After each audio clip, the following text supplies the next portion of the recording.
오늘 함께 보실 하나님의 말씀은 역대상 3장입니다. 봉독은 1절에서 5절만 하겠습니다.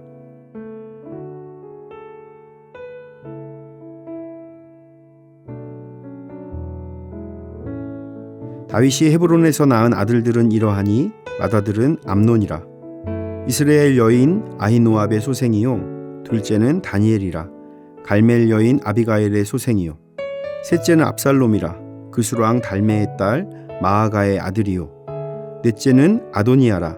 학깃의 아들이요 다섯째는 스바다라. 아비달의 소생이요 여섯째는 이드르암이라.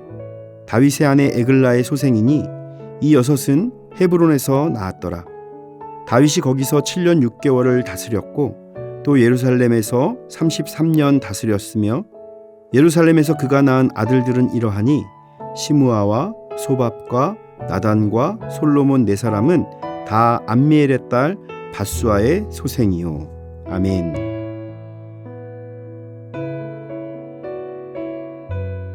역대상 3장은 다윗을 출발점으로 하여 바벨론 포로기까지의 다윗 왕가의 계보를 다루고 있습니다.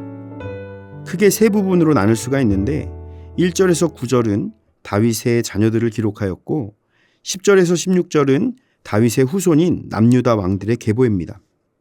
마지막 17절에서 24절은 포로기 이후에 다윗의 주요 후손들을 기록하였습니다. 하나님께서는 다윗에게 내 왕위가 영원히 견고할 것을 약속하셨습니다. 이것을 시온 전승이라고 부릅니다. 다윗은 이 시온의 영광을 노래하는 시를 지었습니다. 시편 48편과 87편이 대표적인 시온의 영광을 노래하는 시입니다. 그리고 이 시온의 영광은 예수 그리스도를 통해 구원받은 성도들의 모임인 교회와 함께하게 되었습니다. 하나님의 임재의 영광을 경험하며 시온의 영광을 꿈꾸는 우리 모두가 되어야 될 줄 믿습니다. 이미 우리에게 임하였지만 아직 완성되지 않은 하나님 나라의 축복을 온전히 경험하는 저와 여러분이 되시기를 축복합니다. 첫째로 하나님이 임재하신 곳이 거룩한 곳입니다. 시온의 영광을 노래하는 시편 87편을 보면 하나님께서 기초한 성읍이 있다고 고백합니다. 성산은 하나님의 산으로 시온산을 의미합니다. 하나님의 성전이 시온산에 있기 때문입니다. 시온산은 높이가 약 700m인 특별할 것이 없는 산입니다. 아니 어쩌면 다른 산들보다 별 볼 일이 없는 산이라고 말할 수 있습니다. 그런데 이 시온산을 성산이라고 부르는 이유는 그곳에 하나님의 성전이 있기 때문입니다. 다시 말해서 시온의 영광은 곧 하나님의 임재의 처소인 성전이 있기에 나타나는 것입니다. 시온산이 거룩한 산으로 불리우는 것은 바로 그곳에 하나님의 임재가 있기 때문입니다. 그 시온의 영광이 이제는 예수 그리스도 안에 있는 교회에 머물고 있습니다. 예수 그리스도를 세상에서 가장 존귀하고 영광스러운 왕으로 모신 성도들의 공동체를 하나님의 도성으로 삼으셨습니다. 따라서 교회가 세상 앞에 하나님의 위엄과 영광을 나타내고 복음의 능력과 가치를 드러내는 것은 화려한 건물이나 교세가 아니라 하나님을 영광스럽게 여기는 성도들이 있을 때입니다. 시편 87편 6절과 7절에는 하나님께서 민족을 등록하신다고 말합니다. 여호와께서는 민족들을 등록하실 때에 그 수를 세시며 이 사람이 거기서 났다 하시리로다 셀라. 노래하는 자와 뛰어노는 자들이 말하기를 나의 모든 근원이 내게 있다 하리로다. 아멘. 하나님께서는 이방인 한 사람 한 사람을 자기 백성의 명부에 기록하시고 자기 백성임을 확증해 주십니다. 백성들도 노래하고 뛰면서 하나님의 백성 된 것을 즐거워합니다. 이방인이었던 우리도 그곳에 기록하시면서 하나님께서는 매우 기뻐하셨을 것입니다. 하나님께서 시온을 회복하는 날은 모든 열방이 하나님의 백성이 되어 시온으로 모여들 것입니다. 그들도 하나님을 알고 인정하고 그분께 예배하는 친밀한 관계 속으로 들어가서 하나님의 백성의 특권을 누리게 될 것입니다. 그리스도께서 죽으심으로 성전의 휘장이 갈라지고 하나님과 사람 사이에 끊어진 것을 이어주셨습니다. 유대인과 이방인 사이에 막힌 담을 허시고 새 백성을 창조하여 모두 하나님을 경배하는 자로 삼으심으로 이 말씀을 성취하신 것입니다. 이제 우리는 하나님의 영이 거하시는 성전입니다.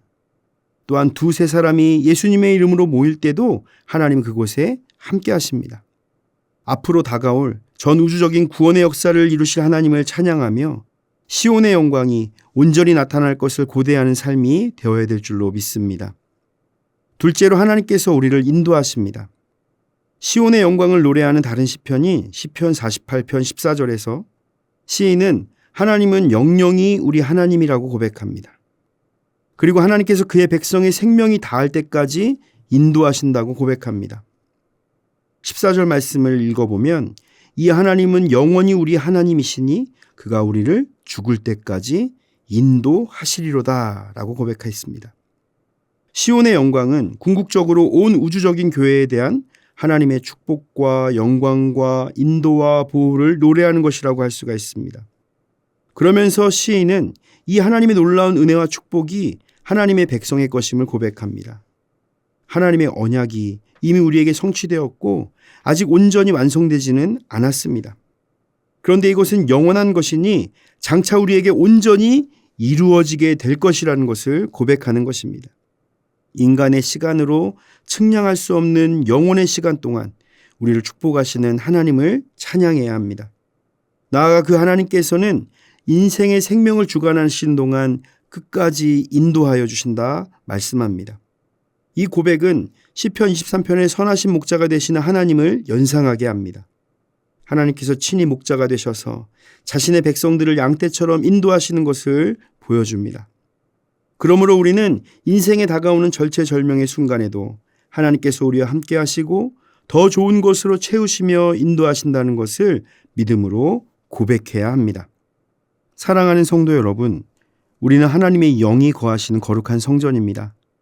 따라서 시온의 영광은 우리의 삶에도 가득한 것입니다. 우리의 삶을 채우시는 하나님의 능력과 은혜를 의지하는 삶을 사시기 바랍니다. 믿음으로 하나님만을 의지할 때 하나님께서 우리의 삶을 인도하시고 영원히 함께하여 주십니다. 영원의 시간 속에서 찰나와 같은 우리의 인생을 사랑으로 돌보시는 광대하신 하나님의 은혜를 깊이 경험하시기를 축복합니다. 그 은혜를 힘입어 나아가 날마다 푸른 풀밭과 쉴만한 물가에서 평안을 누리시기를 예수님의 이름으로 축원을 드립니다. 다 함께 기도하겠습니다. 선한 목자 되신 하나님, 우리의 삶을 인도하시니 감사합니다. 시온의 영광을 우리에게도 비춰주셔서 영원한 하나님 나라를 꿈꾸며 믿음 가운데 살아가게 하여 주옵소서. 하나님의 은혜와 축복 가운데 더 좋은 것으로 채우실 주님을 바라보며 믿음의 여정을 함께 나아가도록 인도하여 주시옵소서. 예수님의 이름으로 기도드립니다. 아멘. 하늘에 계신 우리 아버지, 아버지의 이름을 거룩하게 하시며 아버지의 나라가 오게 하시며 아버지의 뜻이 하늘에서와 같이 땅에서도 이루어지게 하소서. 오늘 우리에게 일용할 양식을 주시고 우리가 우리에게 잘못한 사람을 용서하여 준 것 같이 우리의 죄를 용서하여 주시고 우리를 시험에 빠지지 않게 하시고 악에서 구하소서. 나라와 권능과 영광이 영원히 아버지의 것입니다. 아멘.